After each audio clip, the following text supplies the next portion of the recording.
momento de la entrevista en A la Medida. Inicia el proceso para la elección de Cortes, Fernando, y hoy va a ser uno de los temas que vamos a estar abordando con nuestro analista invitado, analista y consultor Max Santa Cruz. Le damos la bienvenida. ¿Cómo estás, Max? Bienvenido, buenas noches. Muchas gracias, Andy, muchas gracias, Fernando. Nuevamente es un verdadero gusto, un privilegio poder estar con ustedes hoy en la noche y acompañarlos, por supuesto, desde casa, a todos los que nos escuchan y nos ven, no solo aquí en Guatemala, sino que también, hay que decirlo, más allá de las fronteras de Guatemala. Claro que sí, Max, bienvenido como siempre. Y es que el tema, como bien lo comenta Sandy, es álgido. El Congreso de la República ha dado ya el primer paso para la renovación de la Corte Suprema de Justicia y de las Cortes de Apelaciones. La pregunta puntual es, en estas nuevas comisiones de postulación, ¿vamos a ver algo diferente o vamos a ver más de lo mismo de siempre? ¿Quieren que les dé la respuesta positiva o la real? La real. Bueno, la real es que yo creo que no vamos a ver muchas cosas distintas de las que hemos visto desde que en el año 2009 se establecieron las comisiones de postulación. Igual fue el proceso después en el 2014, igual después en el 2019. Después no hubo renovación y ahorita estamos viendo qué es lo que estamos viviendo en esta Corte Suprema y salas de apelaciones temporales mientras llegamos nuevamente a una elección que es fundamental para el país y que yo he denominado como la madre de todas las batallas. Y si digo que es la madre de todas las batallas es porque esto implica que hay muchos actores involucrados dentro de este proceso que estuvieron desde el principio y que trataron en su momento de ver cómo desde las comisiones de postulación se escogían a los magistrados, a los más idóneos, a las personas más idóneas por capacidades, por experiencia, por probidad, etcétera. Y siempre el sistema perverso, o lo que llamo también la dictadura del sistema, ha encontrado las formas en distintas maneras de darle la vuelta al proceso y de realmente entorpecer y de alguna forma corrompir la elección de los magistrados. Es decir, yo no veo con mucha expectativa o con mucha ilusión de que este proceso vaya a ser distinto. Ya los actores que van a tener que decir algo en el proceso ya han iniciado sus gestiones.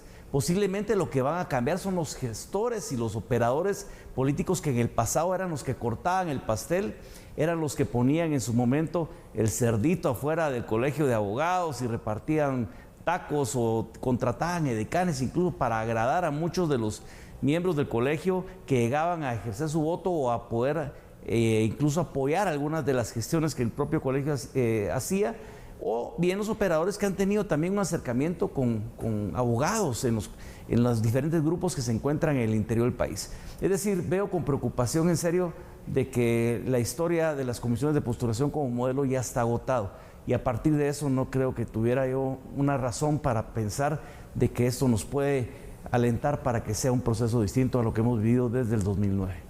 Sin duda son varios los retos que trae y que tiene la comisión de postulación en este nuevo proceso. Podría mencionar yo dos: la transparencia, la independencia también en la conformación de los listados que se vayan a presentar finalmente en el Congreso. ¿Qué piensa de estos aspectos y qué otros desafíos agregarías, Max? Mire, la transparencia, uno pensaría que sería bueno que se diera, o que ojalá que fueran una de las condiciones que prevalecieran dentro del proceso, pero si volvemos a hablar en lo mismo, que el proceso sigue siendo el mismo, que los actores por las perversiones o incluso por los intereses perversos o motivaciones por los cuales se mueven alrededor de esta elección fundamental siguen siendo los mismos, o por lo menos persiguen los mismos intereses, al final de cuentas la transparencia para siendo un elemento que queda relegado a un segundo o tercer plano. Recordemos que la parte del proceso como tal puede llevarse con absoluta transparencia, pero hay una discreción que se da en esas tablas de gradación. Las pruebas psicométricas se pueden llevar a cabo, pero al final de cuentas hay una votación a mano alzada de los comisionados, que son los que deciden por otro tipo también de consideraciones quienes llegan a pasar en esos listados, donde al final de cuentas el Congreso de la República va a elegir a los próximos magistrados. Yo veo muy difícil que, aunque el proceso de transparencia se pinte como tal, en el fondo, las razones o las motivaciones siguen siendo, como dije, las mismas. Vamos a ver un proceso judicializado seguramente, van a haber muchos de los candidatos que los van a sacar de la contienda por diferentes razones. Hemos visto en el pasado incluso la integración de diferentes universidades que han visto también la oportunidad a partir de tener un espacio en la comisión de postulación para crearse lo que han llamado las universidades de garage, en donde tienen una voz y un voto precisamente por tener una facultad de derecho, pero que están muchas veces creadas únicamente con el sentido y con el propósito de decir algo dentro de la conformación de las comisiones de postulación y por supuesto la elección de los magistrados. Yo me animaría a decir que el sistema o la dictadura del sistema sigue todavía vigente. Lo que podríamos denominar de la anterior administración, donde se le pudo haber señalado muchos de los vicios dentro del sistema de justicia, desde las elecciones del fiscal general, de la elección incluso de magistrados de la Corte de Constitucionalidad, de los magistrados de la Corte Suprema de Justicia y salas de apelaciones, sigue siendo vigente, y no creo que vayan por diferentes razones a relegar su derecho o su interés de seguir en esta continua operación y en este continuo control del sistema de justicia. Es en sí, como digo, el proceso de transparencia puede estar sobre la mesa, pero detrás de bambalinas es donde realmente se toman las decisiones.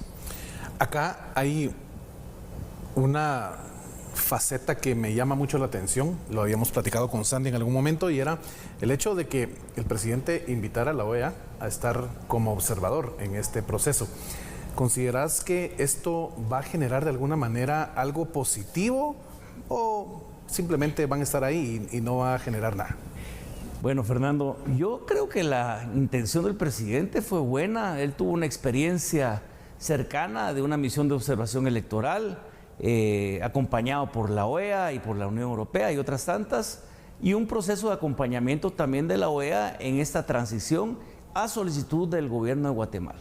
Pero una cosa son las labores que hace la OEA en materia electoral y de acompañar los procesos únicamente como un verificador, pero al final de cuentas la OEA tampoco decide sobre el resultado final de una elección, uno decide tampoco sobre la transmisión al final de cuentas de mando de un gobierno al otro.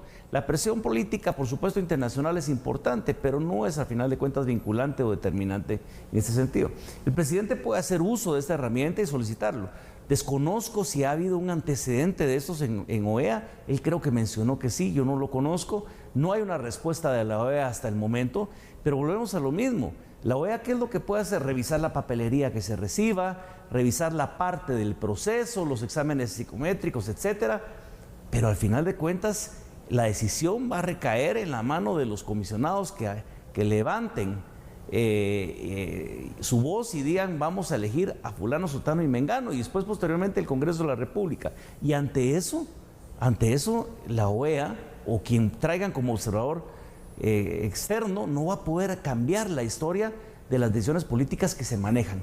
Creo que es momento realmente de poder revisar si la ley de comisiones de postulación sigue cumpliendo con su objetivo. Yo creo que ya se desgastó, lo he dicho con anterioridad en este espacio. Habrá que idear un nuevo mecanismo, porque si no vamos a tratar de llevar procesos que aparentan estar siendo apoyados por la transparencia y por la idoneidad, pero la discrecionalidad siempre va a ser el elemento que va a manejar las decisiones de quienes deciden sobre qué personas deben integrar las cortes y las salas de apelación.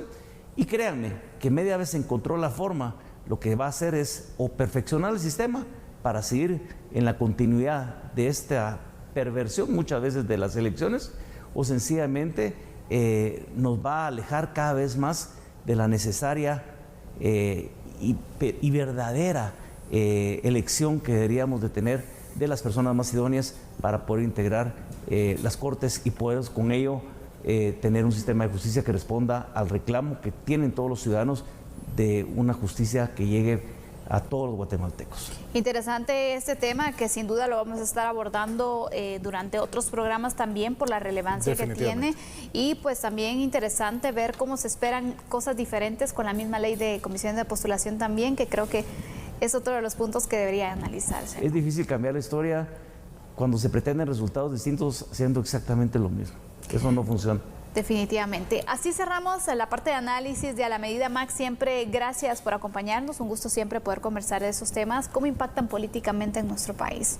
Pues muchas gracias a ustedes nuevamente por la oportunidad, el espacio, un verdadero gusto, y esperamos verlos la próxima semana, el miércoles, para que estén atentos. Claro que sí, estaremos atentos a tu presencia acá con nosotros. Y también agradecemos a Fernando Prera, quien nos acompaña también en el análisis. Fernando, siempre un gusto poder compartir este espacio contigo. Que tengas feliz noche. Buenas noches, Sandy. Cuídate mucho. Amigo y amiga televidente, un excelente descanso. Cita mañana acá en A la Medida a las 9 en punto de la noche.